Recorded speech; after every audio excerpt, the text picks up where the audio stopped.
Já estamos de volta e agora para falar sobre saúde mental. Chegou a hora do quadro Viver Bem Saúde Mental com a psiquiatra Paula Borba.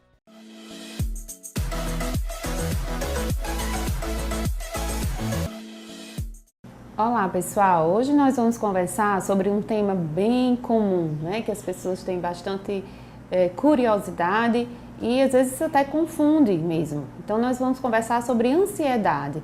Até que ponto as ansiedades são normais e até que ponto elas são patológicas. Bom, nós precisamos de um certo nível de ansiedade que a gente chama do nosso dia a dia. O que é isso? Nós precisamos de um pouco de nível de estresse, né? Numa palavra um pouco mais popular. Por quê? À medida que eu estou no meu aumento de estresse, eu estou alerta para fazer as minhas atividades. Então isso é importante, eu preciso estar acordada, eu preciso estar com atenção, concentração, eu preciso estar com um objetivo, né? Eu quero alcançar aquela meta, então eu preciso estar com um certo nível de aumento dessa atividade cerebral, que a gente chama de um estresse, mas é um estresse fisiológico, ou seja, é um estresse positivo, que me gera às vezes uma sensação de uma expectativa, que é a ansiedade. Eu tenho expectativa de fazer uma prova, eu tenho expectativa de uma entrevista de um emprego, mas é porque eu quero me dar bem, eu preciso desse desempenho. Nesse sentido, todos nós precisamos desse nível e a gente considera como ansiedade normal.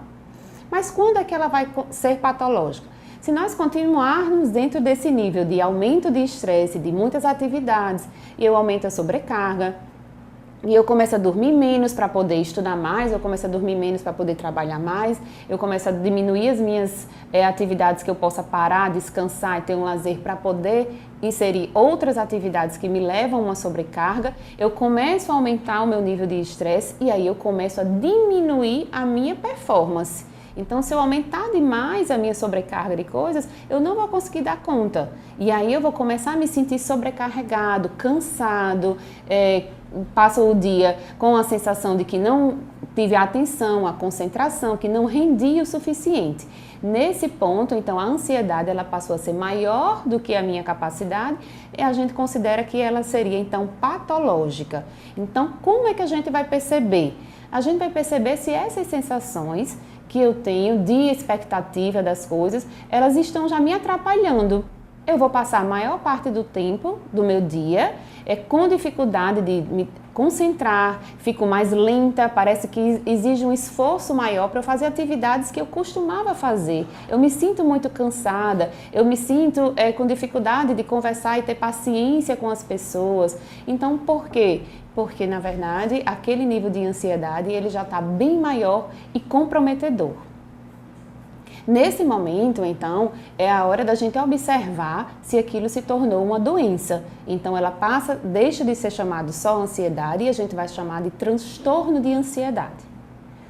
Bom, transtornos de ansiedade tem vários tipos.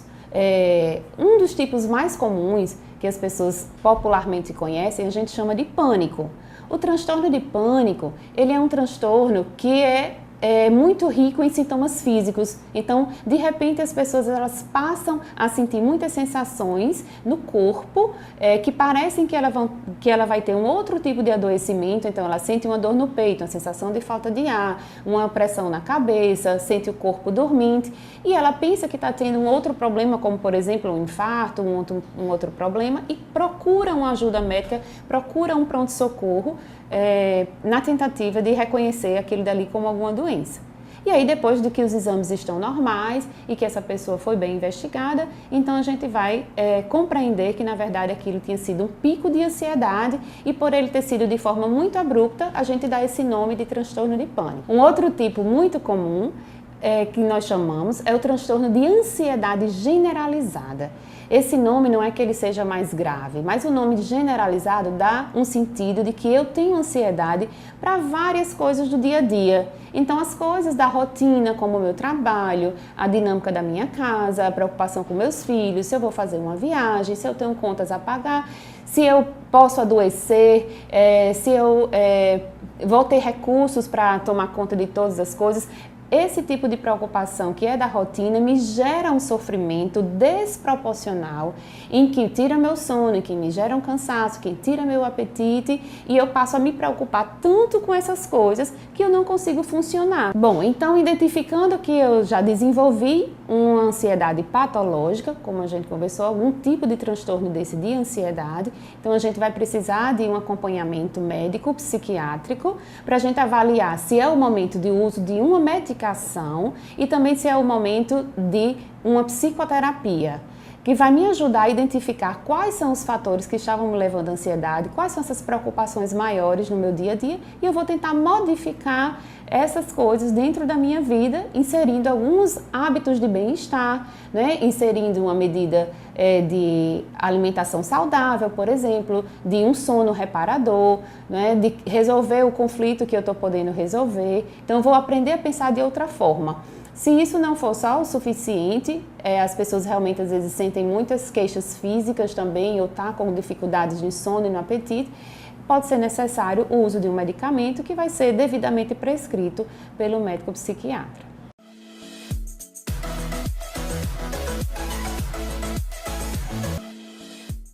Se você tiver alguma dúvida, manda pra gente. O WhatsApp do Viver Bem é 84991346154. Você também pode manter contato com a nossa produção através das nossas redes sociais. Somos Guia Viver Bem no Twitter, no Facebook e no Instagram. E tem também nosso canal no YouTube, que você pode rever esse quadro da doutora Paula Borba e tudo que é exibido aqui no programa qualquer dia da semana. É só acessar seu computador ou pegar ali mesmo o smartphone e conferir o Viver Bem na íntegra na hora que você quiser.